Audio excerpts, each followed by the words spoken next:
Hey there, welcome to Cozy Historian. Tonight we're talking about something that isn't sweet or slow, but dry, restless, and merciless. It came not from the sea but from the sky, and it wasn't rain. It was dust, fine as flour, sharp as glass, and endless as the horizon. One afternoon in 1935, the sky turned black over the American plains. Chickens went to roost in the middle of the day. Cattle choked on dirt where grass used to grow. People stumbled through what felt like the end of the world, blind, gasping, praying. This wasn't a storm that blew through. It was a reckoning, a warning born from years of greed, desperation, and ignorance. And when it came, there was nowhere to run. So, dim the lights, pull your blanket a little closer, get yourself comfortable. And before we get started, take a second to subscribe and say hello to your fellow historians in the comments. Let us know where you're tuning in from. It's always fascinating to see how far these stories reach. Now, let's step into the day the sky itself fell upon America. The story of Black Sunday doesn't begin with the storm. It begins with a promise. In the early 1900s, the Great Plains, that vast stretch of land from Texas to Nebraska, was called the last frontier. It was an ocean of grass, rolling and endless, where herds of buffalo once thundered and native nations lived with the rhythm of the seasons. For thousands of years, this land existed in a delicate balance. The native grasses, big bluestem, little bluestem, buffalo grass, and Indian grass, had root systems that plunged 6 feet or more into the earth. These roots created a web so dense, so intricate, that the soil itself was held together like cloth woven on a loom. Even in drought, even in wind, the prairie endured. The grasses bent but did not break. The soil stayed where it belonged. Then came the plough. After the Homestead Act of 1862, the federal government made an offer that seemed too good to refuse. 160 acres of free land to anyone willing to settle it and improve it. To Washington, improvement meant breaking the soil, planting crops and building homes. To the settlers, it meant survival. To the land itself, it meant transformation. And so they came. From the South, from Europe, from anywhere hope was running dry. They came in wagons and trains, bringing families and dreams and rusty farm tools. They were called sodbusters, a term that captured both pride and prophecy. They cut strips of sod from the earth to build their homes, soddies that stood against the wind but left the land exposed. The settlers were not cruel people. They were desperate people. They were people who believed, as they had been told by land speculators and government officials alike, that rain follows the plough, that the very act of breaking the ground would somehow coax moisture from the sky, that dust itself could be used as mulch to hold in water. These claims were not just wrong, they were catastrophically wrong. But the settlers didn't know that yet. For a while, the gamble seemed to pay off. By the time World War I began in 1914, the plains had become America's breadbasket. Europe was starving. The world needed wheat, and the land gave it, bushel after bushel, golden seas as far as the eye could see. Wheat prices soared to $2 a bushel, sometimes more. Farmers who had arrived with nothing now owned land, tractors, futures. They pulled up more of the native grasses, those deep-rooted plants that had held the soil in place for centuries. They replaced them with wheat, which grew fast and shallow, its roots reaching only a foot or two down. Wheat didn't bind the soil. It rested on top of it, like a carpet on a floor. Gasoline-powered tractors appeared, capable of ploughing 50 acres in a day. What had once taken weeks now took hours. Mile after mile, the prairie was turned inside out. The thick mat of roots that had protected the topsoil for millennia was destroyed. When the war ended in 1918, the demand collapsed. Wheat prices plunged from $2 to 40 cents. But farmers didn't stop planting. They planted more, hoping volume would make up for value. They tore up even more of the land season after season, convinced that next year would be better, that the rain would come, that the soil would keep giving. And for a while, through the wet years of the 1920s, it did. But the land was exhausted, fragile, waiting. Then came the drought. It began quietly in 1931. The rain simply stopped. At first, people didn't worry. The Great Plains had always been fickle, dry one year, lush the next. Farmers had seen droughts before. They would wait it out. But by 1932, the optimism began to fade. Cracks began to spread across the fields, thin at first, like the lines on an old man's face. By 1933, the cracks were deep enough to swallow a boot, deep enough to twist an ankle if you weren't careful. Without moisture, the topsoil, once thick and heavy with organic matter, turned to powder. It became lighter than air. The winds came and the dust began to move. At first, it was just a haze on the horizon, a faint tan mist that blurred the edges of the sky. But soon, entire walls of dirt began to roll across the plains, miles wide and thousands of feet high. They moved like slow-motion tsunamis, swallowing everything in their path. People who saw these storms approach said they looked like mountains, solid, dark, and impossibly tall. But mountains don't move. These did. Farmers named them black blizzards and dusters. In 1932, there were 14 major dust storms recorded across the region. In 1933, there were 38. Cows suffocated where they stood, their lungs clogged with fine particles that turned to mud inside their bodies.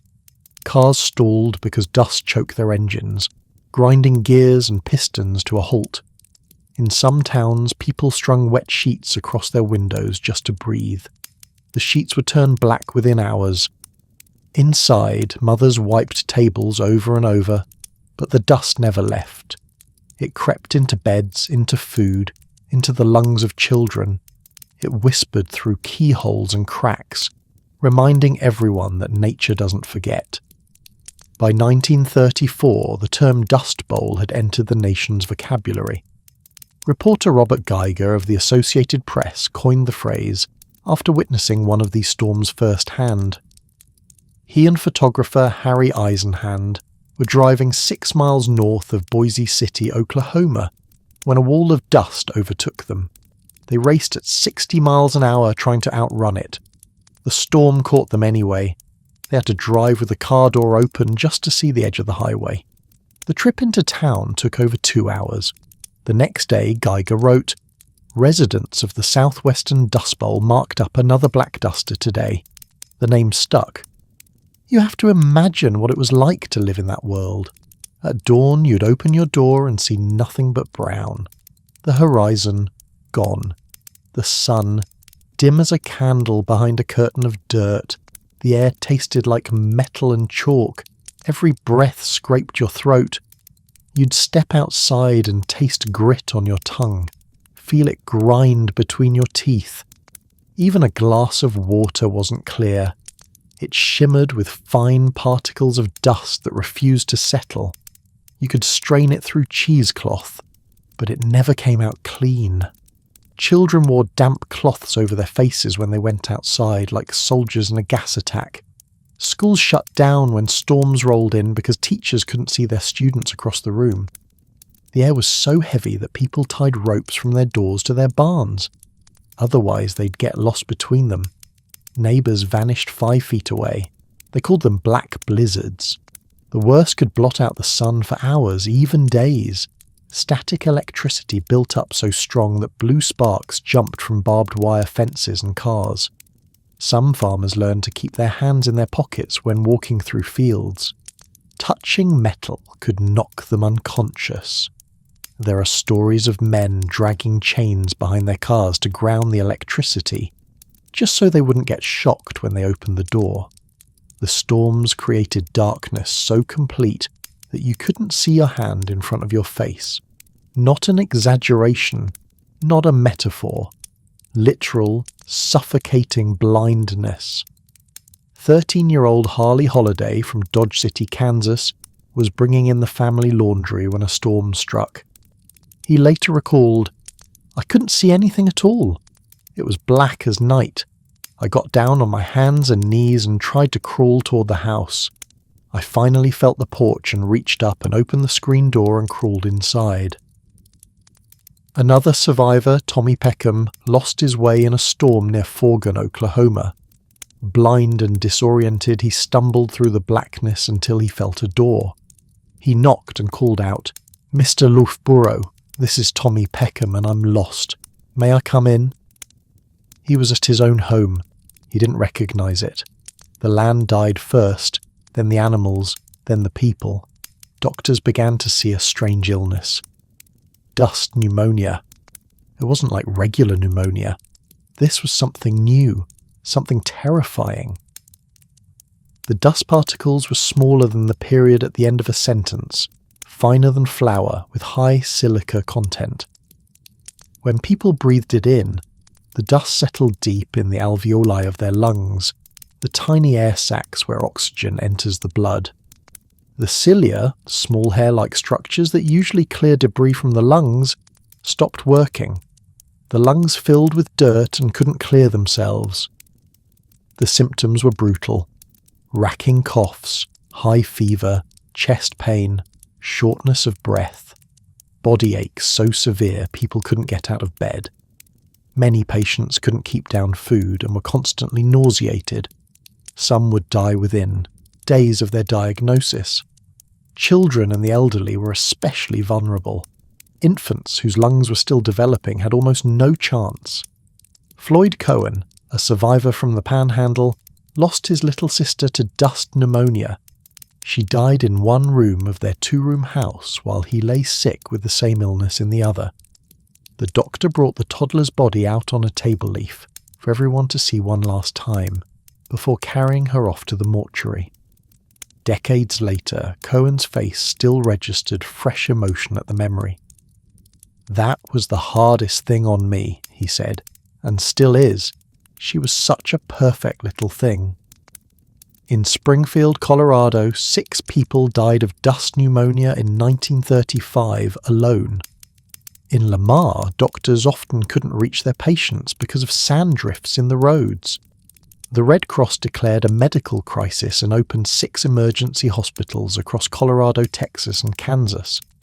Volunteers made and distributed thousands of dust masks, though many farmers refused to wear them, either out of pride, stubbornness, or the simple fact that the masks were hot and uncomfortable in the already stifling air. There were no official death rates published for the Great Plains in the 1930s. No one wanted to count. But estimates suggest that dozens, perhaps hundreds, died from dust pneumonia in Kansas alone during the worst years. Across the entire Dust Bowl region, the toll may have reached into the thousands. Funerals became common. Coffins had to be wrapped in canvas to keep out the dust before burial. The dead were laid to rest in earth that bore no grass under skies that bore no mercy.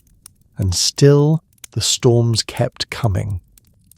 But before we reach Black Sunday, before we get to the day the sky fell, we need to understand something else that was happening on the plains, something that made an already impossible situation feel biblical, apocalyptic, the plagues.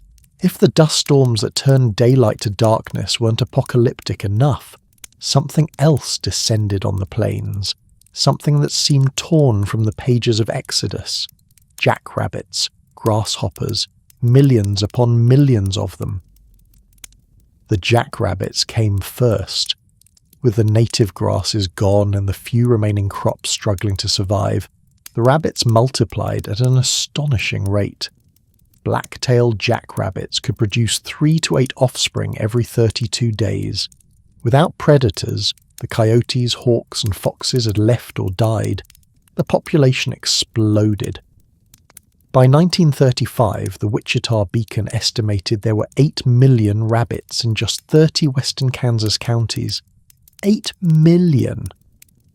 They moved across the plains like a living carpet, eating everything in their path. Green plants, roots, the bark off trees. What little wheat managed to grow, the rabbits devoured. Cattle feed, gone. Garden vegetables destroyed. Farmers called them Hoover hogs after President Herbert Hoover, who they blamed for the Great Depression. The rabbits were eating what few crops had survived, depriving cattle of badly needed feed.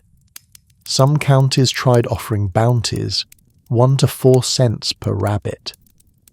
Hodgman County in Kansas stopped paying bounties after 44,000 pairs of rabbit ears were turned in. The county couldn't afford to pay any more. Farmers couldn't afford to waste precious ammunition shooting them. There were too many. Always too many. So they organised what became known as rabbit drives. These were community events, if you can call them that. Hundreds, sometimes thousands of people would gather. They'd line up about every 20 to 30 feet along the 4 sides of a square, sometimes covering an area 8 miles wide. Women and children followed behind the front line in cars and trucks, blowing horns, pounding on pans, making as much noise as possible to scare the rabbits forward. At the centre, they'd built a fenced enclosure, sometimes just 75 feet square, sometimes as large as 40 acres. The people would walk forward, closing in, coming closer together all the time. By the time they reached the enclosure, they were shoulder to shoulder, blocking all possible paths of escape.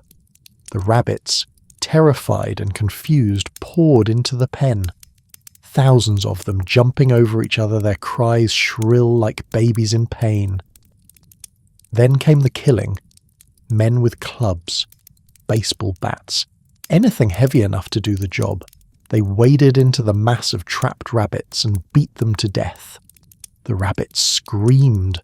The fur flew in obscuring clouds. Blood soaked into the dust. The largest successful drive was near Dighton in Lane County, Kansas. 10,000 people participated. They covered an area 8 miles square. It was estimated that this drive netted 35,000 rabbits. By today's standards, it was gruesome, horrifying. But these were desperate times. The rabbits provided meat when food was scarce, and more, importantly, they were eating the only thing standing between survival and starvation, what little crops remained. The drives fostered a sense of community as farm families struggled to survive. They were doing something, fighting back against forces they couldn't control. It wasn't much, but it was something.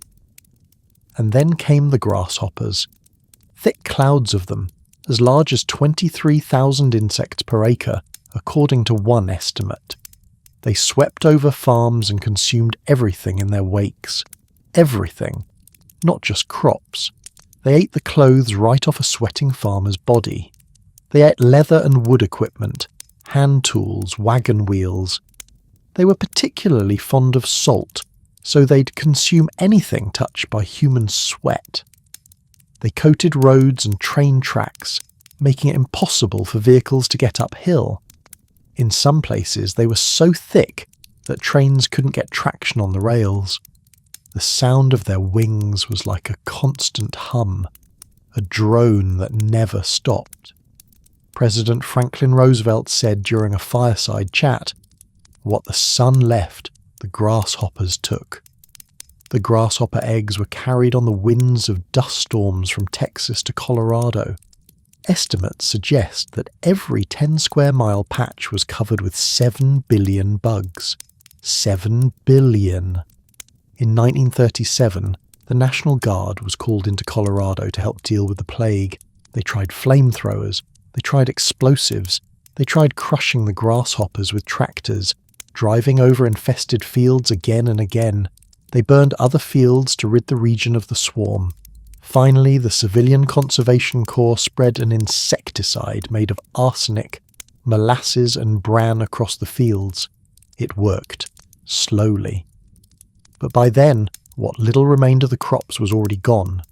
Between the dust, the drought, the rabbits, and the grasshoppers, there was nothing left. Nothing to harvest, nothing to sell, nothing to eat. For many, there was only one choice left: leave. By 1935, hundreds of thousands had packed up and left, refugees in their own country. Between 1930 and 1940, 2.5 million people moved out of the Plain States. It was the largest migration in American history. They piled what little they owned into jalopies and headed west toward California.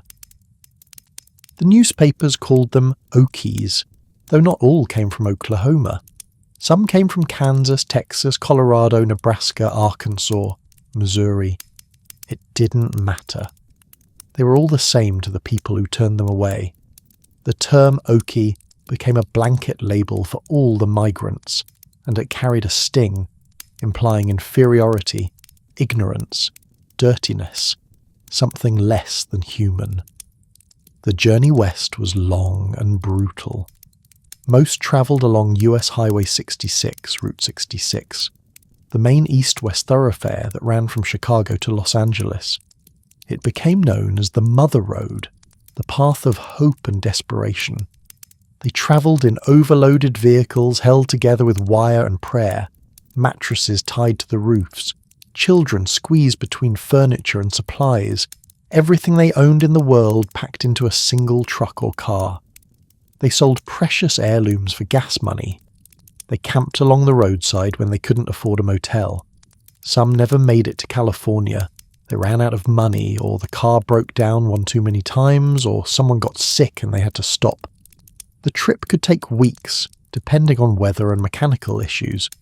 One Texas farmer told photographer Dorothea Lang that in 1927 he'd made $7,000.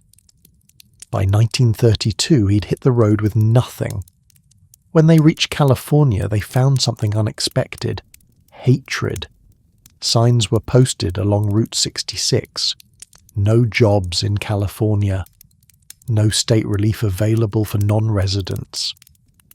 In 1934, Los Angeles police stationed themselves at the Arizona border to slow the waves of Dust Bowl families. The cops held all immigrants at the state line, allowing only a few to cross at a time and turning many back. "This isn't a migration," complained one California grower. "It's an invasion. They're worse than a plague of locusts." Californians viewed the Okies as culturally and socially inferior, backward, uneducated, dirty, a threat to scarce jobs and social stability. Children learned the hatred from their parents. Even teachers resented teaching Okie children in their classrooms. The California legislature passed what most called the anti-Okie law, making it a misdemeanor to bring or assist in bringing any indigent person into the state. In December 1939, Tulare and Kings counties invoked the 1933 Indigent Act that made it illegal to transport indigents across state lines. One man, Fred Edwards, was arrested and penalized with a 6-month suspended sentence just for driving his brother-in-law into California. The law was later declared unconstitutional, but the bias remained. With few resources or choices, many migrants lived as squatters in camps along roads and stream banks. They had no running water and only tents, cars or lean-tos for shelter. These camps, sometimes called jungles or Okievilles or Little Oklahomas, were unsanitary, often lacking access to clean water or basic necessities. Sickness was rampant, malnutrition was common. As roadside camps of poverty-stricken migrants proliferated, growers pressured sheriffs to break them up. Groups of vigilantes beat up migrants, accusing them of being communists, and burned their shacks to the ground. They had fled hell, only to find another kind of hell waiting. For them, the American dream had turned to dirt, but they hadn't seen the worst yet. That came on April 14th, 1935. The day began like a gift. In the panhandle of Oklahoma, in Dodge City, Kansas, in the small towns scattered across the southern plains, people woke to something they hadn't seen in months: a clear blue sky. The sun shone bright and warm. The air was still, not heavy with dust, not thick with grit, just still, calm. After weeks of relentless storms, it felt like the earth had finally exhaled. Farmers stepped outside for the first time in days without covering their faces. They breathed deeply, tasted clean air, felt the warmth of the sun on their skin. Children played baseball in the fields, their laughter carried on a gentle breeze.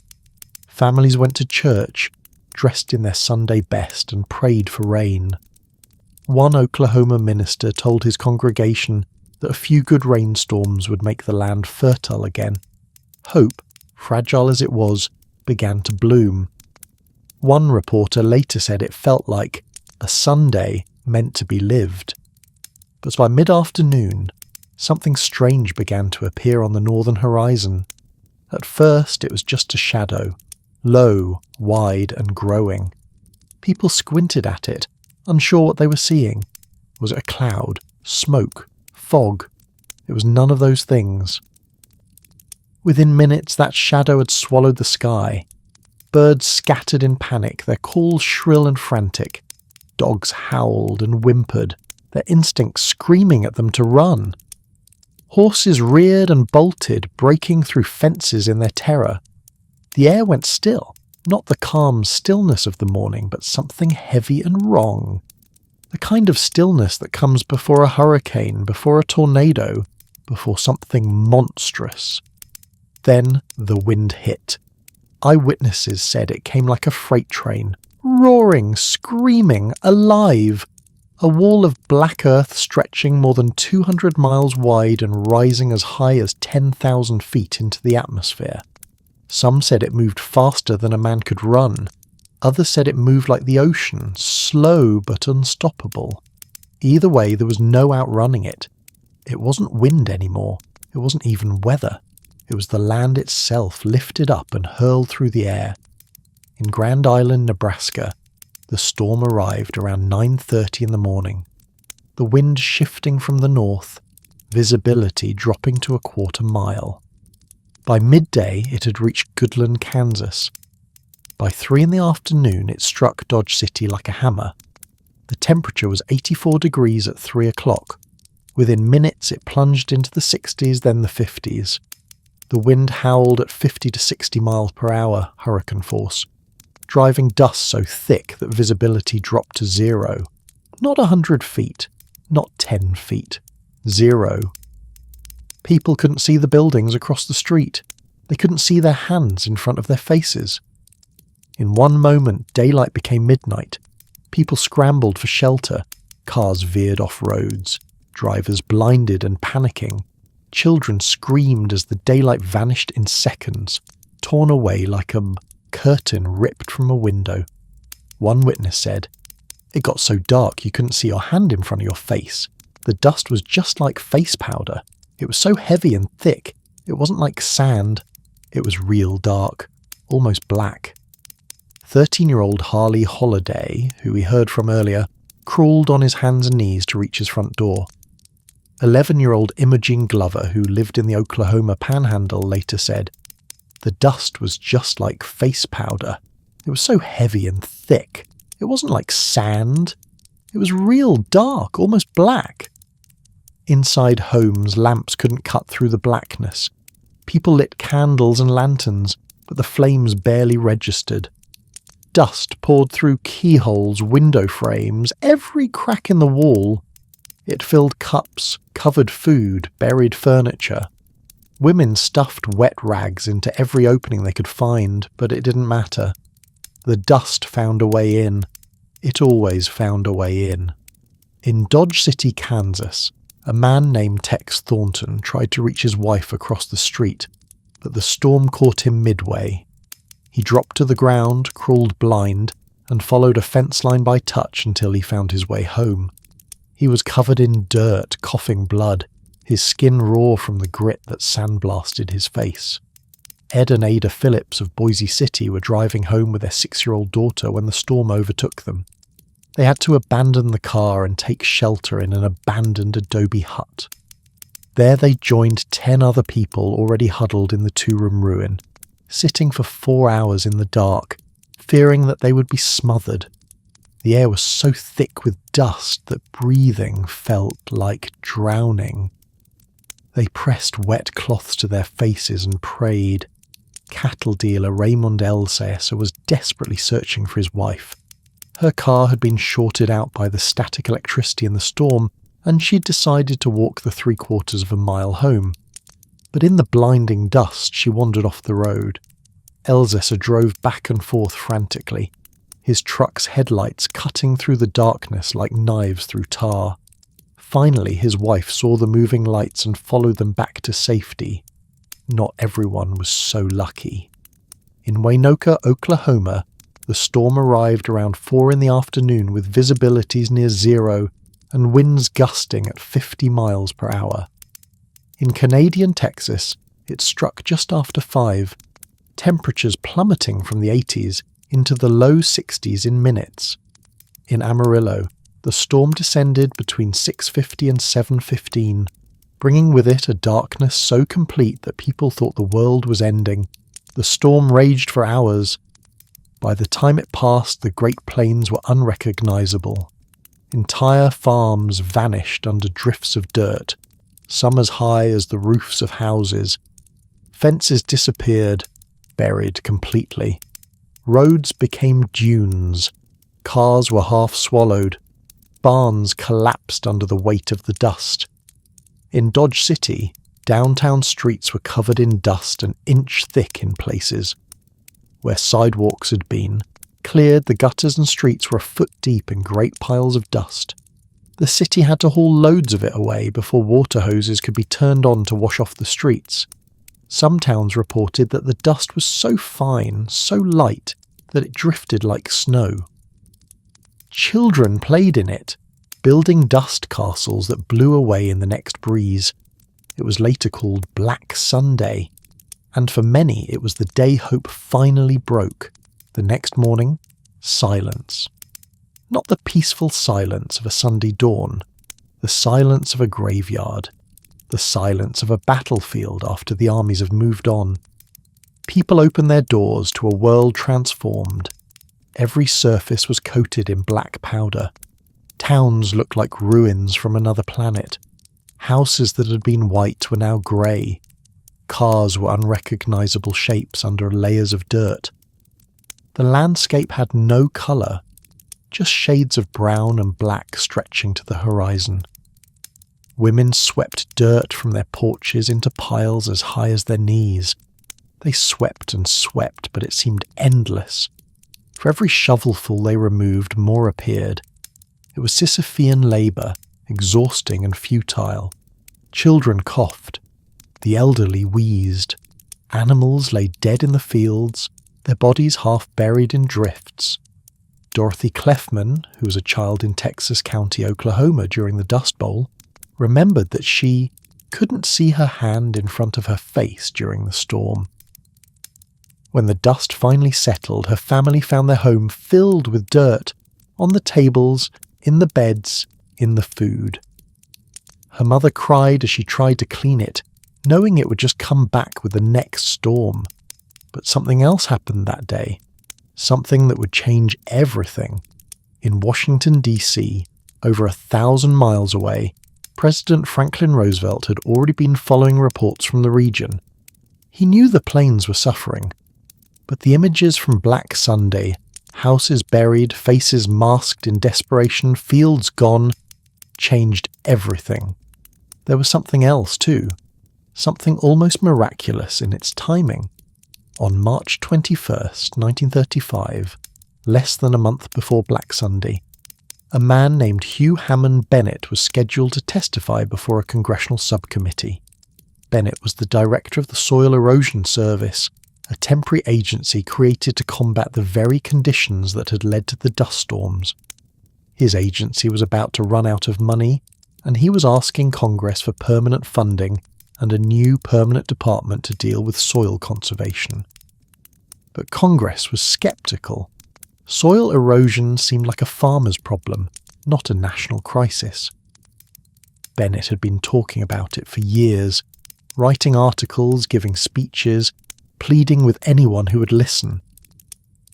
But the nation's attention was on the Great Depression, on unemployment, on breadlines in the cities. Dirt in Oklahoma didn't seem like a priority. Bennett knew he needed something dramatic, something undeniable. Before his testimony, assistants in the Midwest told him that a large dust storm was moving east. It would reach Washington in a few days. Bennett did something audacious. He stalled. He stretched his testimony, taking questions, elaborating on points, going into unnecessary detail. Hour after hour he talked. Some congressmen yawned.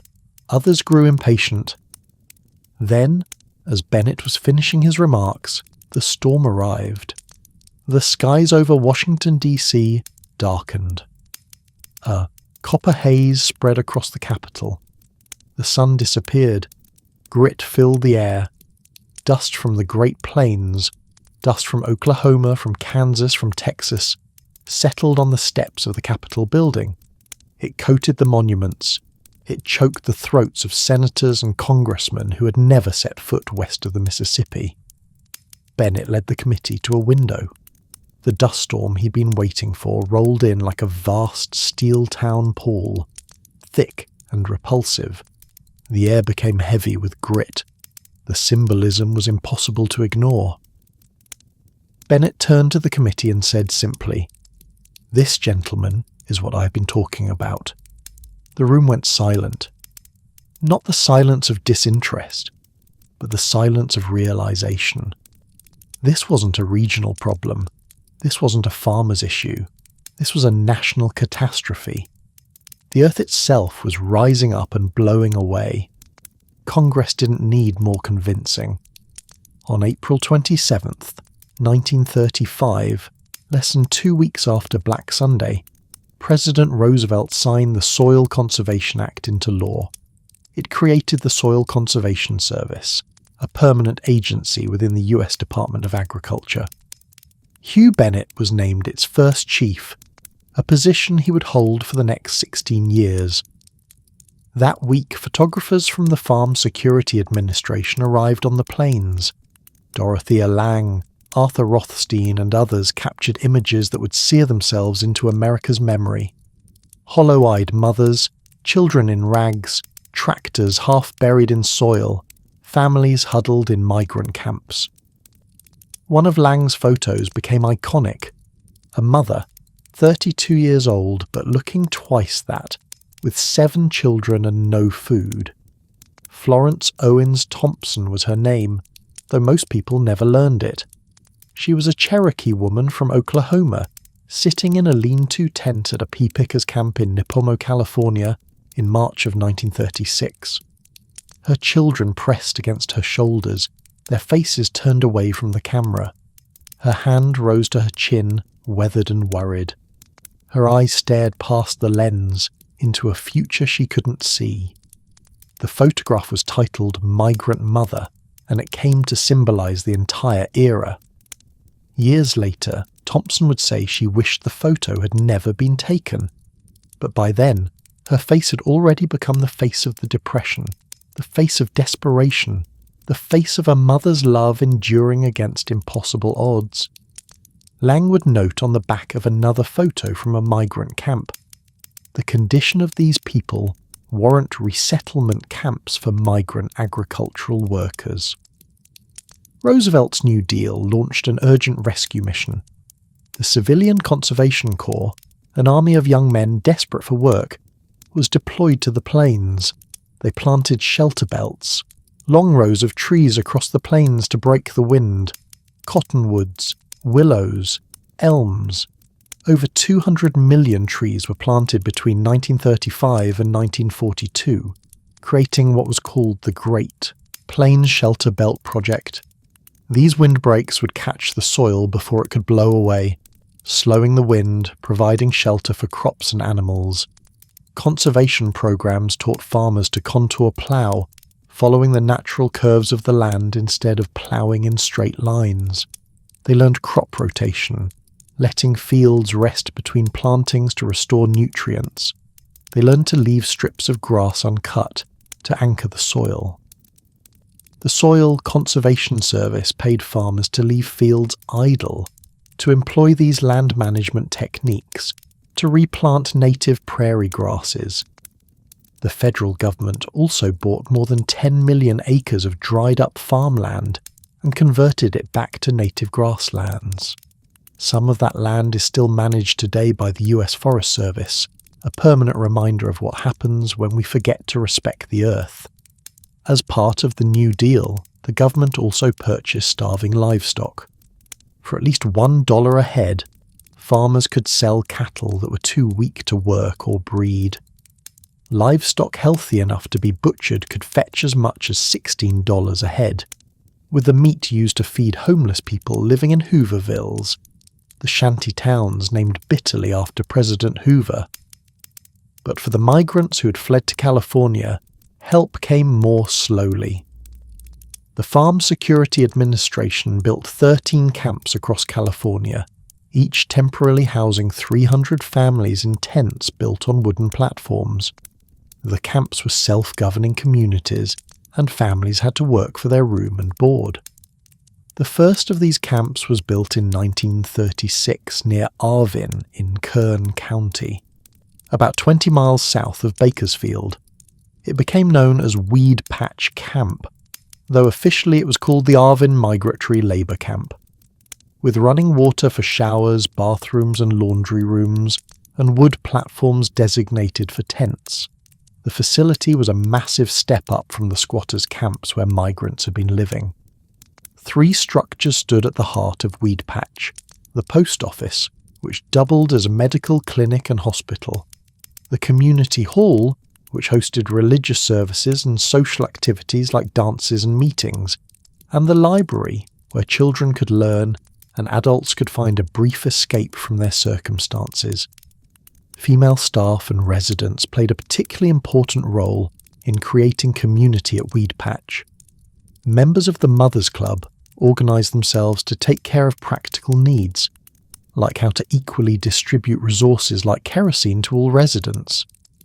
They worked with staff to organise a nursery and a school for migrant children so that mothers could work for pay in the fields. It wasn't much, it wasn't home, but it was shelter, it was safety. It was a place where people could rebuild a sense of dignity. Writer John Steinbeck visited Weed Patch Camp while researching his novel, The Grapes of Wrath. The fictional Joad family stays at a government camp in the book, a place of hope and humanity amid the darkness of exploitation and discrimination. Steinbeck dedicated the novel to Tom Collins, Weed Patch's administrator, who had shared his observations and helped Steinbeck understand the migrants' experiences. The book, published in 1939, would make the story of the Okies impossible to forget. It crystallized the image of families torn apart by drought and dust, searching for dignity in a world that had turned its back on them. Even as the first copies rolled off the presses, it was clear the novel was going to have an extraordinary impact. It touched the conscience of a nation. It also sparked fierce debate. Some praised it as a masterpiece of social justice. Others condemned it as communist propaganda. Some Okies returned to the Great Plains as the crisis passed and the rains returned. But many remained in California. By the time World War II arrived, the economy had improved dramatically as the defense industry geared up. Many of the migrants went off to fight in Europe and the Pacific. Those who were left behind took advantage of job opportunities in West Coast shipyards and defense plants. Slowly, they moved out of the camps and into real houses. They sent their children to local schools. They became part of the communities. As the Okies' economic fortunes improved, Californians' discrimination against them began to ease, but it never fully disappeared. They were still called Okies and Arkies by the locals, regardless of where they came from, still viewed with suspicion in some quarters, still reminded in 1,000 small ways of where they'd come from, but they'd also left a permanent cultural imprint on California, particularly through country music and evangelical Christian religion. The sounds and songs of Oklahoma and Texas became woven into California's cultural fabric. And Weed Patch Camp, the area around the historic buildings, remains in use as housing for migrant labourers to this day. The post office, community hall and library still stand, silent witnesses to a time when America learned, however briefly, to take care of its own. It was slow, back-breaking work, but it marked a turning point. The soil, though wounded, began to heal. The Dust Bowl wasn't just a natural disaster, it was a human one. The drought was real, yes, one of the worst in recorded history, but the destruction came from choices. The ploughs that ripped up native grasses, the endless planting season after season until the soil had nothing left to give. The blind faith that the land would always produce more, that rain would follow the plough, that nature could be bent to human will without consequence. In less than a decade, Americans had undone what nature had built over thousands of years. The native grasses, big blue stem, buffalo grass, the tangled root systems that held the earth together, were gone. In their place was wheat, shallow-rooted and vulnerable. And when the rain stopped, there was nothing to hold the soil in place. The wind took it, all of it. The survivors never forgot. Even years later, when the rains finally returned in the fall of 1939, some refused to plant again. They kept jars of dust on their mantles, reminders of what happens when you take too much. They told their children and grandchildren stories about the black blizzards, about crawling through darkness, about burying friends and neighbours. Lawrence Svobida, a wheat farmer in Kansas during the 1930s, wrote about his experience in a memoir called Farming the Dust Bowl. He described watching a storm approach from miles away. At other times, a cloud is seen to be approaching from a distance of many miles. Already it has the banked appearance of a cumulus cloud, but it is black instead of white, and it hangs low, seeming to hug the earth. Instead of being slow to change its form, it appears to be rolling on itself from the crest downward. As it sweeps onward, the landscape is progressively blotted out. Birds fly in terror before the storm, and only those that are strong of wing may escape. The smaller birds fly until they are exhausted, then fall to the ground to share the fate of the thousands of jackrabbits which perish from suffocation. Writers like John Steinbeck immortalized their pain in The Grapes of Wrath, a book published in 1939 that turned statistics into human faces, mothers clutching starving babies, fathers staring at cracked fields, families torn apart by poverty and pride. Woody Guthrie, a singer-songwriter from Oklahoma, wrote songs documenting the dust storms. One of them, The Great Dust Storm, described the events of Black Sunday. On the 14th day of April of 1935, there struck the worst of dust storms that ever filled the sky. You could see that dust storm coming. The cloud looked death-like black, and through our mighty nation, it left a dreadful track. The Dust Bowl became a symbol, a warning, a lesson that America would tell itself for generations. Respect the land, or it will turn against you. And if you go to the plains today, to Dalhart or Boise City or Guyman, you'll still find people who remember stories passed down. How the air tasted like clay, how the sun looked red through the dust, how one day in April the sky fell and everything they thought they knew about the world disappeared. Pauline Hodges, who was 5 years old during Black Sunday, travelled to the Oklahoma Capitol in 2015 to speak at an event commemorating the 80th anniversary of the storm. She was 90 years old by then, but the memory was still vivid. She remembered being at a neighbour's house when someone ran to the back door and yelled, "Get to the cellar quick, it's a bad storm. Oh my God, it's as dark as night." And it was. These stories matter. Not because they're tragic, though they are, but because they're instructive. Because the Dust Bowl teaches us something fundamental about hubris, about balance, about the relationship between humans and the earth. We are not separate from nature. We are part of it. And when we forget that, when we push too hard, take too much, ignore the warnings, nature pushes back.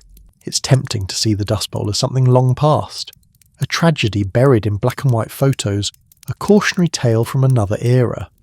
But it isn't gone. It's a mirror. Every storm begins with a choice. Every collapse begins with confidence. The Dust Bowl wasn't just about drought. It was about the illusion of control, the belief that we can bend the earth forever without consequence, that we can strip away what protects us, the forests, the grasses, the balance that took millennia to build, and replace it with something faster, cheaper, more profitable, and expect no reckoning. That belief still lingers. Scientists say the plains are drying again. Satellite images show new scars, the same over-ploughing patterns reappearing under modern machinery. The Ogallala Aquifer, the vast underground reservoir that feeds farms across 8 states, is being drained faster than it can refill.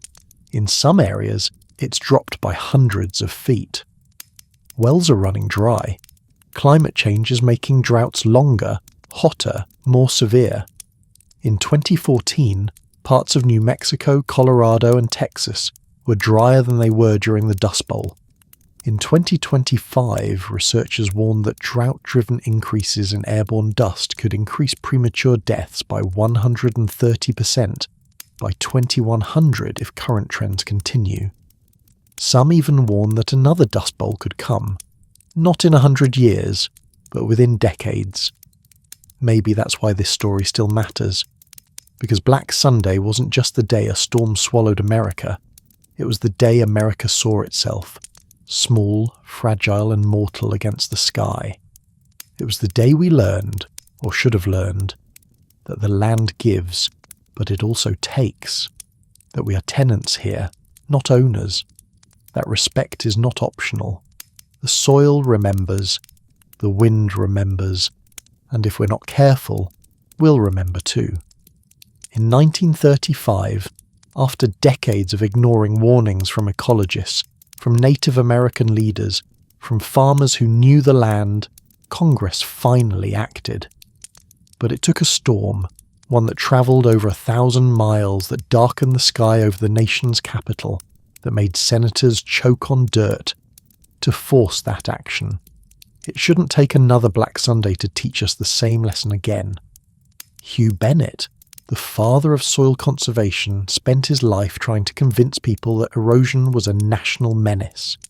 He wrote articles, gave speeches, testified before Congress.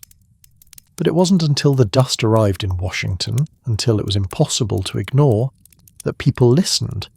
We have the same warnings today. We have the science, the data, the predictions. We know what's coming. The question is, will we wait for the sky to darken again before we act? The survivors used to say that when the dust came, you could hear it before you saw it. A low hum, like the earth groaning. Some said it sounded like a train. Others said it sounded like thunder that never stopped. Few said it sounded like the world ending. Maybe it was warning us even then. Maybe it still is. The rains finally came in the fall of 1939. Not all at once, not in a flood, but steady, gentle. The kind of rain that soaks into the ground instead of running off it. People stood in their doorways and watched. Some cried. After 8 years of drought, 8 years of dust, 8 years of watching the sky for moisture that never came, the rain felt like a miracle, like forgiveness. The first green shoots appeared in the spring of 1940, tentative, fragile. But there, farmers who had stayed, and many had out of stubbornness or love or simple lack of options, planted again. This time, they planted differently. They followed the contours of the land. They left strips of grass to anchor the soil. They rotated crops. They listened to the advice of the soil conservationists, the scientists, the people who had spent years studying how to heal what had been broken. Hugh Bennett, the father of soil conservation, travelled from farm to farm. He got down on his knees and dug his hands into the earth. He taught farmers to read the soil, to understand its needs, to treat it not as an enemy to be conquered, but as a partner to be respected. It worked. Slowly. Painfully. But it worked. The shelter belts grew tall. By the mid-1940s, the rows of trees, cottonwoods, willows, elms, green ash, stretched across the plains like great walls against the wind. They caught the dust before it could take flight. They provided shelter for birds returning to nest. They gave shade where there had been none. The trees changed the very character of the landscape, creating microclimates, holding moisture, protecting the fragile topsoil. Birds returned. First the meadowlarks, their songs bright against the silence. Then the hawks, circling high above the recovering grasslands. Then the smaller birds, sparrows, finches, wrens, building nests in the new trees, bringing life back to a land that had seemed dead. Grass returned.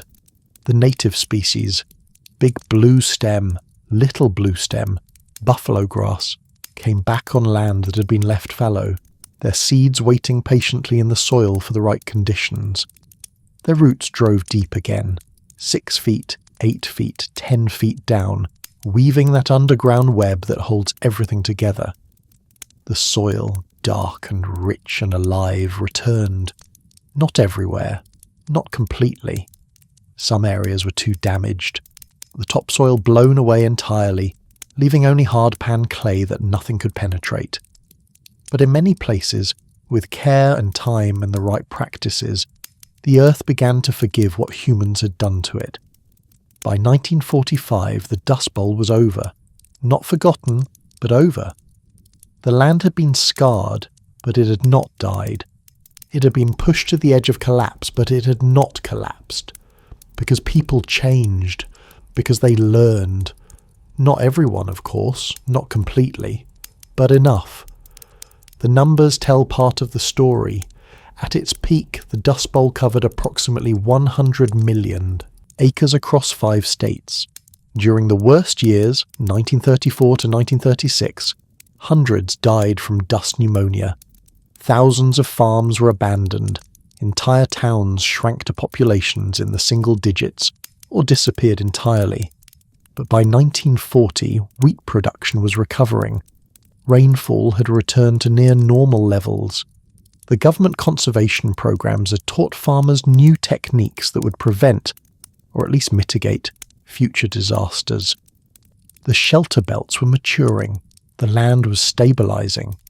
The cost, however, had been staggering. Not just in money, though that was substantial. The government spent millions on relief programs, land purchases, conservation efforts.